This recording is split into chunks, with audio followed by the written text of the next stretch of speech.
What up, what up, what up? It's your favorite podcast with your favorite podcast host. Talking your favorite podcast message. Talking the favorite podcast stuff. What's happening? It's Freewenow. It's Freewenow. Freewenow. It's Freewenow. Till it is. Till it is. Till it is. Till it is. Till it is. It is. It is. Backwards. What up, what up? We back. It's Freewenow. Till it is backwards. Yes, sir, Ski. Look, listen. Let me tell you something. Let me tell you something. All right, this is a good one, right? Because if you read it, you might have missed it. So now we're giving it to you so you don't miss it, right? This is the whole reason why we're doing this. It's Bible stories. We have the story of Naaman and his leprosy being cured. Anything for the people before we get into it? Nothing for the people. We about to give it to you straight. You know, raw, no chaser. No tonight. No tonight. All right, look. All right. So there's Syria, then there's Israel. Okay. This story is about Naaman. Okay. He's on the side of Syria, right? He's the commander of the Syrian army. Okay. So think of a military admiral or general. Okay. These are very headstrong people, very stern, by the book, right? I don't know if you're in the military, or if you ever seen a military movie, right? These are no, funny business type people. Okay, so keep that in your mind, right? And he's the commander of the army. All right. So he ain't just a little peon. Okay, he's running things. Boom. But check this though. He has leprosy. Okay, so you're the commander of the army, you big, high, and mighty, but you have leprosy, right? And that is a disease, right, of the flesh. Okay, like your flesh, like your skin. You get like boils, disfigured. It can make you go blind. It ain't no joke. It's not pretty at all. Okay, so there's the king of Syria, right? And they are, on their tour of conquering people. Right. And so they capture this slave or girl, right, who becomes a captive. Right. And she sees Naaman. His name is Naaman with leprosy. She's like, yo, like, I know somebody that can actually cure that leprosy. Somebody like, can help you out. Only if you was over there in Samaria. Like, I know somebody that can get you right. And then he like, word? Like, somebody can cure this in Samaria? So Naaman goes to his king. Right, the king of Syria is like, look, they got somebody over there in Samaria, right? They they got somebody that can cure this for me, right? And this is the king's boy. This is the commander. This is guy. So he's like, oh, for sure, say less. Like, I'm gonna write you a letter, and I want you to get this letter to the king of Israel, right, over there in Samaria, and we're gonna get you straight. He like, bet. So Naaman goes, takes the letter, right, and now they're on their way, and now they're going to Israel, right? To the king of Israel, he gives them a letter basically saying, hey, my name is Naaman. I'm a servant to the king of Syria, right? On behalf of the king, cure me of this leprosy. Right? The king of Israel's like, what? Hold up. You came over here to get cured of leprosy, and you telling me I'm supposed to cure you? King of Israel starts ripping his clothes, tearing his clothes apart, right? Basically saying, who do you think I am? You think I'm God? You think I'm God, bro? You think I'm God? You think I'm finna cure you of leprosy? Right? So Elisha, right? If you watch our other episodes, we talked about Elisha, not Elijah, but Elisha, right? The understudy of Elijah, right? Here's this, because he's right hand to the king of Israel. He's like, oh, yeah, don't worry about it. Like, I got, bro, like, tell him to come by the crib. You feel me? Like, we'll get him right. Passes that on to Naaman. Now they're showing up at Elisha's house. So Naaman pulls up at Elijah's house, and Elijah sent his servant to go serve Naaman. He was like, "Hey, go tell Naaman what to do. Go out there, make sure my boy's straight." Now Naaman did not take kindly to this. Naaman said, "Hold up, you gonna send a servant out here to tell me what to do?" Now Naaman had a vision of what he thought it was gonna look like when he got cured. He thought Elijah was going to come out the crib, start hooting and hollering, put his hands on him, and take the leprosy off him. Be gone. Be gone. Nah, Naaman's servant said, nah, just go down to the Jordan River real quick. Go on there, do a little 1-2 stepper, wash yourself 7 times, you're going to be all right. Naaman didn't like that. He said, the Jordan River? I heard that joint is dirty. We got better rivers where I'm from. Right. Why don't I just go clean in some clean rivers and then I'll get taken care of? He's mad. So he storms off. He says, nah, I'm not with this, bro. Right. Luckily, Naaman's servants was like, hold up. You're doing a lot. Chill. He said, what if Elijah came out here and told you to do that? Would you have been a little bit more cool with it? Naaman said, all right, maybe I'm spazzing out. Maybe I'm spazzing out. What do I got to lose? I got leprosy. What do I got to lose? So he goes to the Jordan River, and lo and behold, just like Elijah said, cleaned himself 7 times, got out the water, fresh new batch of skin like baby. Baby smooth. Put some baby powder on it. He was good to go. He felt so good about what was going on. He said, I have to go tell my boy Elijah thank you. I got to go show my respects. Right. So he pulls back up Elijah's house. Now, when Naaman came, he brought a lot of stuff. He brought a lot of silver, he brought a lot of gold, and he brought a lot of garments. He had to show his respect if he was going to get cured of leprosy. So, of course, he goes and tells Elijah, hey, yo, I got to show my respects. He said, today, I learned that there's only one true God.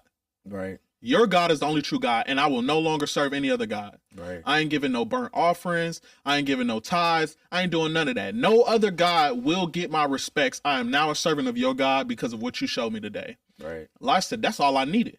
Naaman said, wait, no. I'm going to give you all this gold and silver and these garments and stuff too.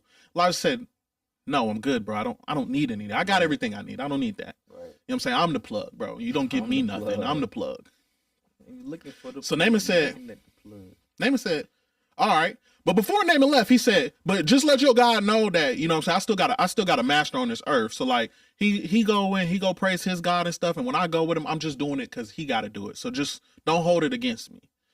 Elijah said, okay, go with peace. You be all right, brother. So he takes off. Now the servant was outside when this whole conversation was going on. Gehazi, if that's how you pronounce it, I may be pronouncing it wrong. He was outside and he see the money. He's seen the silver. He's seen the gold. He's seen the garments. He's seen the fly stuff, as Hassan said. He wanted all that. He said, hold up, we just cured him of leprosy, and he was talking down on us when he first came over here. That's our bread. I'm going to go get that. Bro, I need that. I need that. Run that. So Gehazi literally ran after Naaman. Hawk Naaman down and said, hey, yo, hold up. My master sent me over here. Elijah sent me over here. We got a couple of these prophets' sons coming down. We finna have a party at the crib. We finna parlay. We need a little bit of money, a little bit of garments. Just give us a couple. Yeah. Naaman out of respect said, of course, bro, take what you want. Actually, take extra than what you asked for. Right. So Gehazi said, all right. Don't mind if I do. So he took it and then hid it at Elijah's house, which is crazy. Took it and then hid it at his master's house. Now, Elijah, he peeped game. He was like, yo, Gehazi, where you been at? Gehazi didn't have a correct answer for that. He said, I've been a little bit of here. I've been a little bit of there. I didn't go anywhere, actually. I don't know what you're talking about. Now, Elijah knew he was lying. He said, you didn't go anywhere. But I seen how you was acting when he was talking about that gold and them silver and them garments and everything that you want. I know you went and got that stuff from him, and I know you lied about it. Right. So don't even worry about it. This is what I'm going to do. You are now cursed with his leprosy. The leprosy I cured Naaman of is now yours. And not only is it yours, it's your seeds forever. All your descendants. Forever. Crazy work. Now, this is a story of a lot of different things, right? And so what we want to do now is kind of unpack what we got from the story, right? Because we don't want you to miss it, right? And, one of the things that stood out to me was the reactions of all the people, right? Like throughout this story, it seems like everybody has their own reaction to seemingly bad news, right? Only person that has a different reaction is Elisha, right? So the first reaction, obviously Naaman, right? Like he is reacting in a way that you can tell his focus isn't on God, right? His focus is on his condition, his environment, his circumstances, his shortcomings, right? And like Keith mentioned, he already had this conceived idea of what it should look like to be healed, right? So my perspective, right, is don't make your problems bigger than God, right? So a lot of times when we give a overreaction to our problems, right? When we are feeling like, man, nobody else can save me, right? Like, I've tried doctors. I'm sure he's the commander of the army. He probably didn't went to 1,000 doctors. You know what I'm saying? He did probably got 1,000 different diagnoses, right? And for him to show up and you don't come outside, you send a messenger to come talk to me. You didn't come and you right and throw me down and make a hoopla and throw flames and make it rain. Like, a lot of times we expect God to react to our problems the way we react to them. For God, this is small potatoes.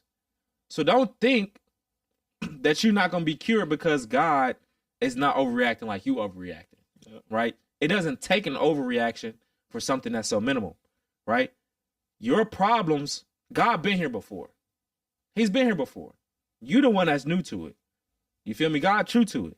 So just because he didn't send a chariot and horses and all this stuff, don't overlook that messenger, right? And don't think you too good to go dip in the Jordan. You know what I'm saying? Don't think you better than, right, the program. And sometimes it's the simple stuff. Again, we talked about miracles before. The miracles come when you just obey. It's not about what is told to you. It's not really even that. If God told Moses to strike a rock, it's not striking a rock. It's not the rod parting the Red Sea, right? It's not, whatever he told him to dip in the Jordan 7 times. He could have told him to spin around 7 times. He could have told them to walk around the city of Jericho 7 times and blow the trumpets, right? It's not about that. What it's about is you obeying whatever he told you to do.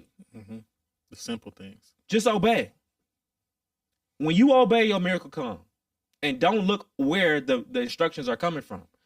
Because God may not come down saying, hey, Keith, turn around 7 times. You know what I'm saying? Like, it may be the person out there on the corner that's like, hey, yo, watch out. Such and such is about to happen, blah, blah, blah. Right? Like, that may be it. Right? So don't overlook where it's coming from. Right? So that was my first reaction of Naaman. You know what I'm saying? Like, don't let your status overrule the instruction for your miracle. And I like that you brought up, Naaman's reactions, because I think that aligns with my first takeaway from it is that God's plan 9 times out of 10 looks way different than ours. For sure. As we said, Naaman came with a preconceived notion of what it looked like to be healed. Right. He wanted it almost seemed like he wanted an extravagant rollout right. of God's prowess because of who he was. Exactly. I'm the leader of this army, this great army in Syria. So when I show up, it needs to be a grandest occasion. And I want y'all to come out here and do all of these theatrics and heal me. So much that he almost neglected his path to healing. He almost missed it. He almost missed his healing because he felt like his vision was more important than God's. He felt like the way that he seen things were going to happen were more important than God's. And I'll relate that to a lot of us. I even relate it to myself. A lot of times we come to God with an idea and ask him to bless it, and we don't even ask him if that's the idea he has for us. Right. We get these half-baked ideas, these half-baked plans, and we put them in motion, and we say, God bless them. God, this is how it's supposed to look. God, I need you to do your big one with this. I need you to do your big one. Show out. But we didn't even ask God if this is how it's supposed to look. Right. You know what I'm saying? We didn't even get the correction. We don't have an understanding. We didn't even gain the wisdom. We didn't even change our heart to get the true value or get the true look of what healing looks like. Right. If we knew what healing looked like and we knew what it took to be, Naaman would have never showed up because he would have never had leprosy. He would have did it himself. Facts. So if you go into these aspects of life to God with your own vision and you try to conform God to that vision, you will be sad. You will be highly disappointed. Right. You are mistaken to believe that you're the one that gives God's the plan and he's the one that just makes it happen. This is not how it goes. Right. I asked God, hey, should I be doing this? Mm-hmm. Is this how should it look? Am I in the right place? Am I around the right people? And then I listen and I get all the answers I need. Do not miss out on your blessing or your miracle because you're trying to be the puppet master. It will never work out that way. Facts. So I think we just have to humble ourselves and start coming with questions instead of trying to give God the answers. Facts. What's the next thing you picked up? So the next thing I picked up, which I think is one of the most important. So I got two things, but the next thing that I picked up, right, is surround yourself with the right people. Surround yourself with the right people. And the reason I say that is that Naaman, though he almost missed out on the blessing, he got course corrected by the right people. They were his servants, but they were the right people. As Drake said, stories about my brother. Let me tell you about my brother, though. Let me tell you about my brother. Let me tell you about my brother, though. Right? The people that you surround yourself with are a direct reflection of who you are. As they say, show me who your friends are, and I'll show you who you are. You have to surround yourself with people in a place that you want to be, in a relationship with God that you want to have, in the financial standpoint that you want, in the clarity that you want. And also, they need to be willing to challenge you, even if it's just to make your stance stronger. Right. Even if your friends question you, not to prove that you're wrong, but to prove that you are right. Right. But to have a better explanation. But in this point, they told him, oh, you're missing out. You're about to disrespect God, right, because of your own selfish wants and needs. Right. We have to be humble enough to understand that everything we think, everything that we feel, everything that we say is not correct. We're not going to be right all the time. Shoot, we're not even right 50% of the time. A lot of the time it's just guessing. It changed today. It's here today and gone tomorrow. It changes all the time, right? So surround yourself with the appropriate people. You don't want yes men. You don't want yes men. You don't want yes women. You don't want people who go through life lackadaisical. You want people that challenge you. The reason me and Hassan are friends is because we challenge each other. For sure. Our friendship came easy, but it's held together by hard work. It's held together by challenging each other's notions, each other's mindsets, each other's concepts, each other's decisions, not to the detriment, but to the betterment of each other. Let me tell you about my brother, though. Nah, facts. No, that's definitely true, right? And I realized that has helped Naaman throughout this whole story. Even, maybe wrong, right, or indifferent, the slave, right? Yeah. Like, if he didn't listen to the slave or even think that it was possible, right, her word would have meant nothing. Mm-hmm. He wouldn't even went there, right? So this is all started from the words of this captive, right? So like you said, your surroundings and listening to people and your spirit of discernment is huge. You feel me? And I think one of the reactions, right, that I don't hear people mention a lot about this story is the king of Israel, right? His reaction, right? He says, am I God? Like, this is beyond me. Who do you think I am? Who do you think I am? You know what I'm saying? This is, mind you, he's the king, bro. Like, I know it's hard for us to fathom the king and queen, because especially in America, like, it's very, quote unquote, democratic, right? It's really a republic, but anyway, it's a very kind of, everybody's equal, everybody has a say, but back then, like, the king word was bomb. Like, whatever the king said, it was worship. So if the king was brought a problem that he couldn't solve, that was an attack on him, especially coming from a nation that they didn't have a little beef with in the past, right? So Syria and Israel at this time, they had a couple run-ins in the past, right? So the king of Israel is reacting to the fact of, like, is he trying to start a war with me? Because back then, a lot of times, a war could be started with impossible demands, right? Hey, cure me of leprosy, which would be seen as an impossible demand, right, to the king of Israel, right? And if you can't do it, if you can't do what I ask you to do, then it's up. So king of Israel is, like, panicking because he's like, who does he think I am? This got to be an act of God. You know what I'm saying? to take this away. Jesus Christ. Because, like, you look bad. you look bad. Like, I'm looking at you, bro. You got it. Everything they say you got it. You know what I'm saying? So, like, he's tripping out right now, right? So, but the thing is that we'll take it to real life right now. The king of Israel saw this as a political issue. Elisha saw it as a spiritual issue. So the issues that you got going on in your life, rent, mortgage, lost your job, right? Are we looking for the president to save us? Are we looking for the government to save us? Are we going to the president, the king of Israel, saying, I can't pay my water? Are these issues that we're really dealing with right now in today's society, are they political issues? Or are they spiritual issues? So are you going to respond like the king of Israel, start tearing your clothes and be out in the street tripping out? Or are you going to respond with Elisha, with calmness, with certainty, with confidence? And be like, nah, I know the God I serve. What you going to do? Because the king, it was too much. He was limited, but God not limited. The president is going to be too much. He limited. God not limited. The government is going to be, your boss going to fire you. Your boss is limited. You feel me? It don't matter. Alabama Power is limited. Southern Power is limited. Whoever it is, the water company, they limited. You feel me? But God is unlimited. So keep that in your mind when you're going through life, especially right now. We're not doing this pod just to hee and ha, right, about the past. Like, we doing stuff real now, and the Bible is still relevant. That's our whole subcategory of this. It's like, it's still relevant for right now today. Are your issues that you're looking at now political? Are you blaming the city council? Are you blaming the government? Are you blaming the mayor? Or are you calling on God to come through for you? Because he's going to come through. And I like how you broke down a story into reactions, right? Because I think it allows you to go into explanations.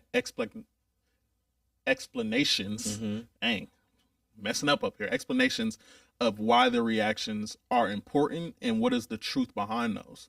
So going further into reactions, let's talk about Gehazi's reaction. Right. Gehazi, whatever you want to call him, G-Herbo, all that stuff. G-Herbo, Big Herb. His reaction. Herb. Seeing something does not deem ownership. Seeing something does not deem ownership. I think when Gehazi seen the gold, he seen the silver, he seen the garments, he felt like he was owed that. Right. He didn't even do nothing. He didn't even do nothing. Surrounded, and that's back to you saying, who's around you? Who's around you? He just went to serve somebody. You know what I'm saying? He was the middleman. He was just getting a little profit. Right. He felt like he owned what was offered. So much that he became deceitful. Now I want to say this. Our mistakes affect more than just us. As Hassan said, it's not just about you. It's not just about you. It's not just about you. Our mistakes affect more than just us. Right. We have to take that sentiment to heart. We have to understand that our mistakes can affect our lineages. It can affect our standpoints. It can affect our livelihood. Now, that doesn't mean don't take risk. But that means that when things go against the true nature of your heart, you might want to second guess the actions that you are taking. Facts. Gehazi was a person, which is really hard for me to fathom, an individual who was surrounded daily by impossible miracles. He just watched Elijah tell somebody to go in the Jordan River and wash 7 times and cure themselves of leprosy. Right. He probably was around when Elijah brought somebody back to life. For sure. He has seen daily miracles. We see daily miracles and we neglect them for our selfish greed. Right. And those mistakes affect not just us, but our lineages. Mm-hmm. So I'm going to take this to heart, that I have to understand that the decisions I make now affect not only who I'm going to be, who I will be with, who I will get to be around, but more importantly, my children. As a man, one of the most important things I'm going to do is have kids, because they further on my lineage. They further on my teachings. I want to set them up by not setting them behind, but not thinking that my life is so consumed by only me that it is not important, the decisions that I make. Facts. That who I'm around, that how I'm around them, that how I conduct my life is not important. Right. I can put myself in situations at a detriment to my life so that a blessing that is meant for everybody may never get to see the light of day because of my own selfish mistakes.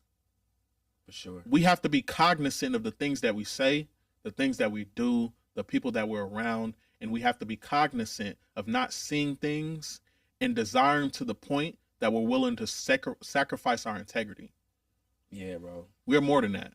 Yeah, I think Gehazi was a good thing to pull up, because I think he exemplifies a kind of theme that's throughout this story, is wanting explanation before action. Mm. Right? So like Naaman wanted a big explanation right before he got in the Jordan River. Right? Gehazi wanted a big explanation of why he didn't take the money, of why Elisha didn't take the money, right? And so he didn't get that explanation. So now he's got to take it upon himself to do something, right? Since the actions weren't explained beforehand, you feel like they didn't go the way that you think that they should go. You feel me? So like faith, he didn't get, let's pay attention to the fact that his leprosy didn't get cured until he submitted. Mm-hmm. Then you see the results, right? So going through life, you can't expect everything to be explained to you, right? For you to act. Everything's not going to be laid out for you, right? God is just going to give you a little bit of instructions, right? So that you submit to him and you act, right? And it says faith is without works is dead, right? So you got to show me. Just how we talk every day. Oh, you believe? Show me. You say you the one, show me.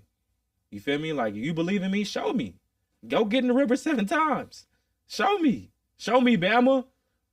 Right? So, I think this was super dope. I also like that you mentioned that, what's his name? Naaman was like, look, I'm about to go back. I know you real now. Oh, matter of fact, I forgot to mention, this miracle came from a person that didn't even believe in God. So,